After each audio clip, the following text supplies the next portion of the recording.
여러분 안녕하십니까? 계속해서 대구 경북 소식을 전해드리겠습니다. 먼저 화재 소식입니다. 오늘 새벽 3시 54분 대구시 수성구 고모동 형제봉 인근 야산에서 산불이 발생했습니다. 불이 나자 소방 헬기 2대와 소방차 30여 대, 소방공무원 등 500여 명의 인력이 현장에 투입돼 진화 작업을 벌이고 있습니다. 불은 야산 2부 능선 지점에서 시작돼 위쪽으로 번졌는데 오전 7시 45분쯤 큰 불길을 잡고 현재 잔불 정리 작업이 진행되고 있습니다. 오늘 아침 대구와 경북 지역은 기압골의 영향으로 대체로 흐린 날씨를 보이고 있습니다. 대구의 아침 최저기온은 5.5도, 경북은 구미 3.1, 안동 3.8, 포항 7.5도를 기록했습니다. 낮 최고 기온은 대구 9도, 경북은 7도에서 11도의 분포를 보이겠습니다. 오전부터 경북 동해안 지역에 비가 오기 시작해 오후에는 대구 경북 전역으로 확대되겠으며 예상 강우량은 경북 동해안 30에서 80, 대구 경북 내륙 지역은 20에서 50mm의 강우량을 보이겠습니다. 대구 기상지청은 비는 내일 새벽 대부분 그치겠으며 비가 내리면서 지반이 약해서 축대 붕괴 등 안전사고가 발생할 수 있다며 주의를 당부했습니다. 농업은 현재 산업이자 앞으로도 이어져야 하는 미래 산업이기도 합니다. 하지만 농산물의 수요와 공급의 문제는 철따라 등장하는 단골 메뉴처럼 되풀이되고 있는데요. 대책이나 해법이 필요하다는 지적입니다. 쌀 문제 해결을 위한 해법으로 등장한 쌀 카페 라이스랩을 김건엽 기자가 보도합니다. 잔잔한 음악이 흐르는 곳에서 대화를 나누고 차를 마십니다. 여느 카페 같은 모습이지만 차이가 있습니다. 차에 곁들여지는 빵 같은 먹거리는 모두 밀가루 대신 의성에서 직접 생산한 쌀가루로 만든 것들입니다. 또 포장쌀과 페트병쌀, 누룽지와 쌀가루, 쌀로 만든 면 등 다양한 쌀 가공 제품도 함께 판매됩니다. 쌀카페 개념인 라이스랩입니다. 쌀 가공 식품을 홍보하고 제품에 대한 소비자 반응을 조사해 제품 개발에 직접 활용합니다.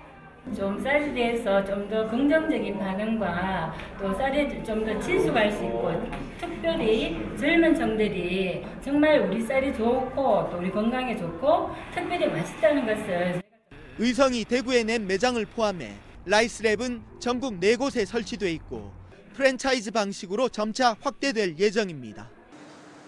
쌀 수출도 활기를 띠고 있습니다. 동계올림픽 컬링을 통해 알려진 지역 인지도를 수출에 적극 활용할 계획입니다. 포장과 디자인을 현지 맞춤형으로 준비를 했습니다. 연간 150톤 이상을 호주로 수출할 계획입니다. 우리 쌀도 브랜드 가치를 높여서 수출 늘림으로 인해서 우리 의성의 쌀 생산 농가들의 소득 보장을 뒷받침해 나가도록 하겠습니다. 다양한 가공식품 개발과 수출로 활로를 찾으려는 시도가 더욱 본격화되고 있습니다. MBC 뉴스 김건엽입니다. 평창 동계올림픽에서 은메달을 딴 경북체육회 소속 컬링팀의 성과를 보고하는 자리가 대구 인터블루 엑스코에서 열렸습니다. 행사에는 올림픽 은메달의 주인공인 여자 컬링 대표팀을 비롯해 경북체육회 컬링팀 전원이 참석했습니다. 경북체육회는 별도로 컬링팀 환영식을 마련할 예정인데 오는 3일 토요일은 의성 김은정 스킵의 집에서 5명의 대표 선수가 모두 참가한 가운데 마을 잔치가 열립니다. 100년 가까운 전통을 가진 대구 향토극장 만경관이 오는 4월 말 문을 닫습니다. 일제강점기인 1922년에 우리 민족 자본으로 대구에 처음 들어선 극장인 만경관은 4월 30일까지 운영하겠다는 안내문을 인터넷 홈페이지에 올렸습니다. 만경관은 그동안 96년 동안 자리를 지켜왔지만 2000년대 들어 복합 상영관이 많이 생겨나면서 운영에 어려움을 겪어왔습니다. 건설업자에게 공사 수주를 도와주고 억대 향응을 받은 혐의로 기소된 미군 부대 군무원 2명에게 징역형이 선고됐습니다. 대구지법 형사 5단독 이창열 부장판사는 배임 수재 혐의로 기소된 50살 A씨와 42살 B씨에게 징역 2년과 추징금으로 각각 8천만 원과 1억 원을 선고했습니다.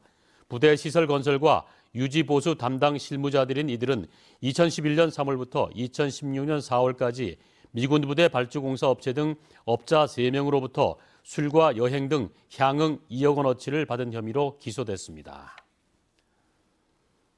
농협이 2.28 민주운동 재현 행사에 쓸 당시의 교복을 제작하도록 한 것은 갑질로 비춰질 수 있다는 지적이 나왔습니다. 우리복지시민연합은 시교육청이 7천만 원이 드는 당시 교복 800벌 제작을 교육청 금고인 농협에 맡긴 것은 비용을 떠넘긴 갑질이라고 주장했습니다. 또 이 비용은 교육청 회계에서 지출해야 한다고 밝혔습니다.